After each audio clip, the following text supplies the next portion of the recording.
Welcome to ATP Customs. You guys are looking at a legend right there. A legend that I'm going to load up and haul right to the shop right now. It is here. You may wonder, what is so special about this truck? It's just an old Ford pickup. It's a 79 F-150 Ranger Explorer from Watkin Motors right here in Vernon, BC. Look at that.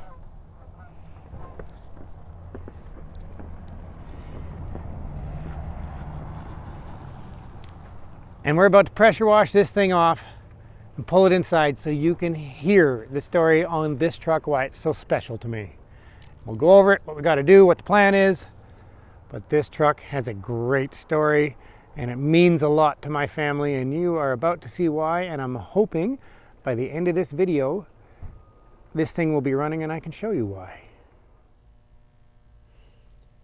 So imagine you're 19 years old and your daily driver has been a 1981 Toyota 4x4 with 35-inch tires and a 22R 4-cylinder motor that is as gutless as they make them.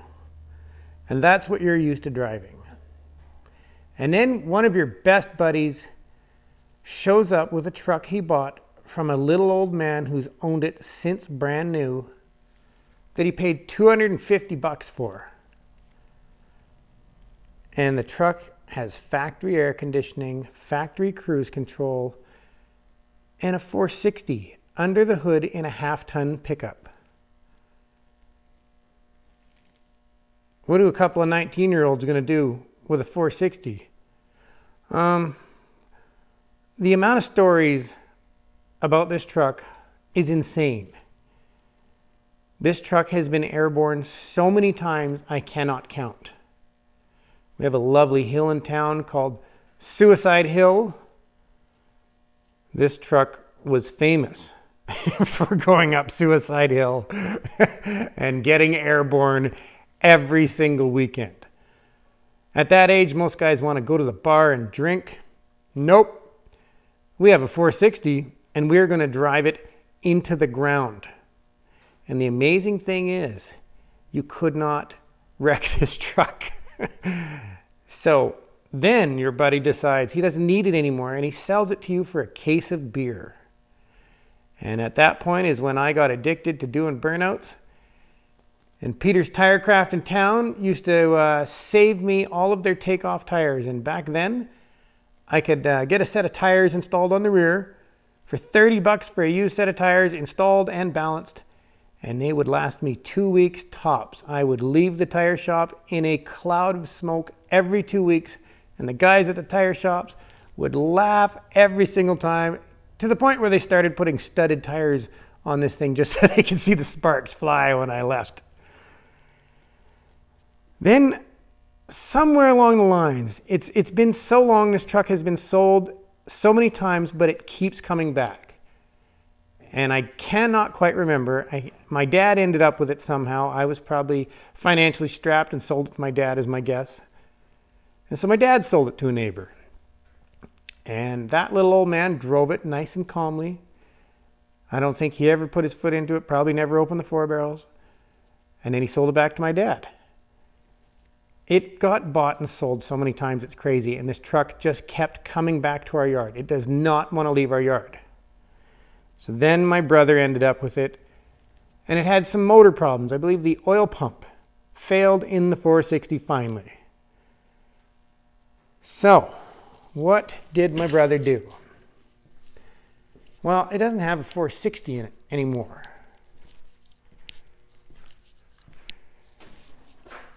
And it may look like an ugly mess under there. Radiator's empty. There's no brake fluid in it.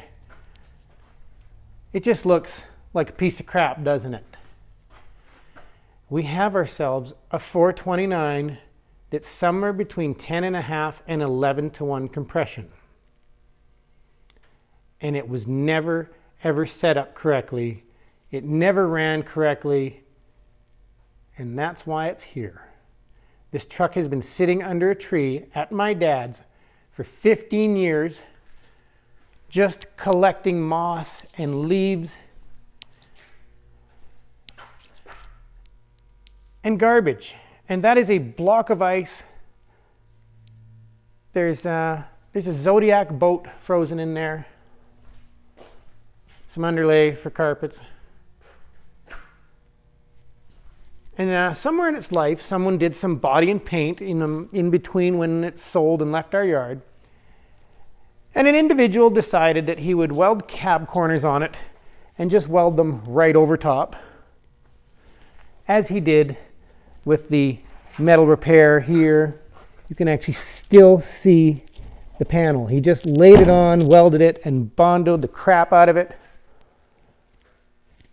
And then he painted this god-awful, ugly stripe and put a big F on it. That F is just made with masking tape. You can see the lines are horrible. Yeah, here, check out the awesome mask job there. It's really, really nice up here too at this corner. That was a really nice touch right there. And those wheels. I believe we got those wheels off a 78 Bronco, and they have been in our family for so long, and when they went on this truck, they never came off. Oh, and that's really neat. Watkin Motors actually made emblems, or had somebody make them emblems back then, not just a sticker to put on your truck, so that's really cool. We'll be keeping that on there.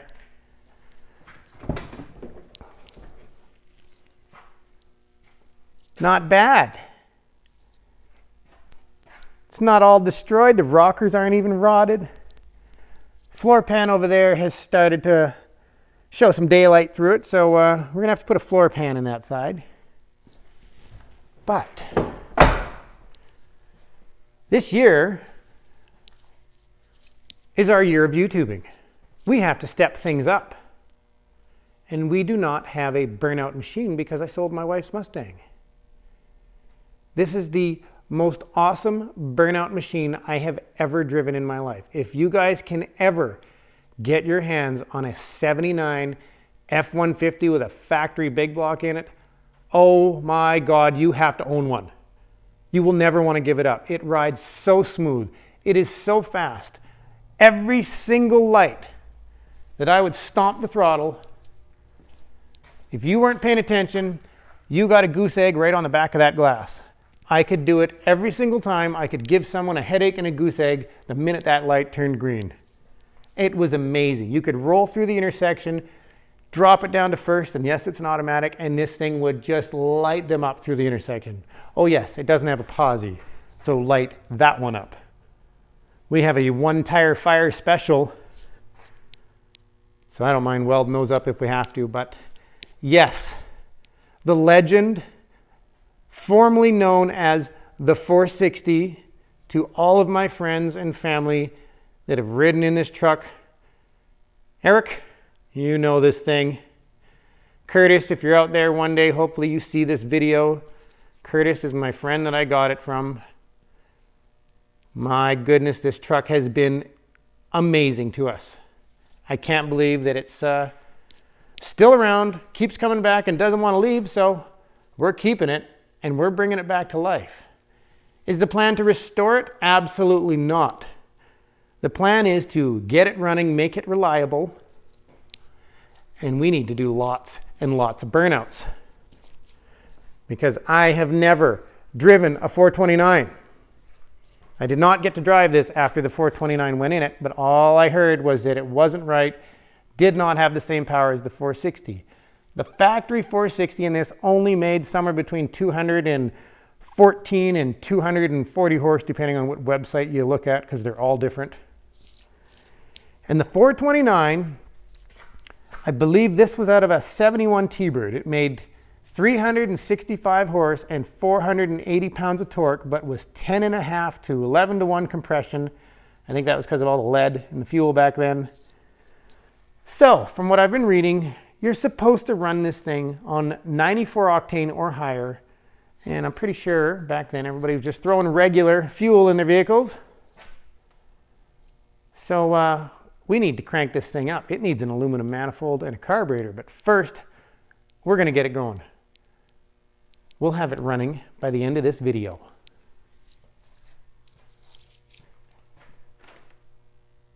Let's get busy. It is outside. Had to swap that rear tire, so this one would hold a little air. All 4 tires are completely rotted, but at least that one's holding air now, so we can move it around. It does not run yet, because I have to order in fuel tanks. They're just loaded full of crappy old fuel. I threw a fuel filter in there so we could see what we're looking at, but it's ugly in there. We have no brakes still. Gonna have to do a master cylinder, and who knows what other parts. And the frost plugs are leaking everywhere, and it won't hold coolant. So, let's see if we can start it anyway. That is 104 aviation fuel. That's why it's blue. This thing is 10.5, 11 to 1 compression, and they say that it requires at least 94 octane. So we should go to 104, I guess. And we are not running this on the street. We're just using this fuel to get it running.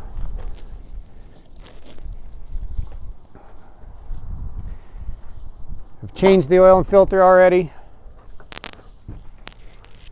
I've had it turning over lots and it fired.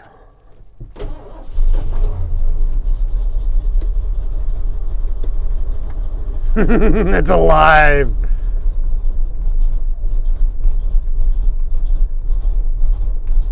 Ooh. I'm surprised it's still running right now. It almost wanted to keep on going. I didn't expect that. My goodness. That's exciting. It has a really quiet exhaust system on it, so you will never know what's under the hood of this thing. It sounds like a stock 302 with that exhaust. And by the looks of all that fluffy stuff that's floating all over the ground, that muffler system had a mouse living in it and packed himself a nice home. So we got a little work to do. No burnouts today, but it's alive after all those years. I was going to take it out of the shop today, but I'm not. I'm keeping it here. I want to keep working on it in my spare time because I want to drive this thing and I want to bake that rear tire right off until we weld up that diff and we can bake both of them off so I don't have to keep swapping it over the other side. But the burnout machine, the legend, the 460, which is now the 429, is alive and coming back soon. Next time you see this thing, I'm not showing you guys this truck again until it's roasting that tire off. So thank you for watching, and I hope you subscribe.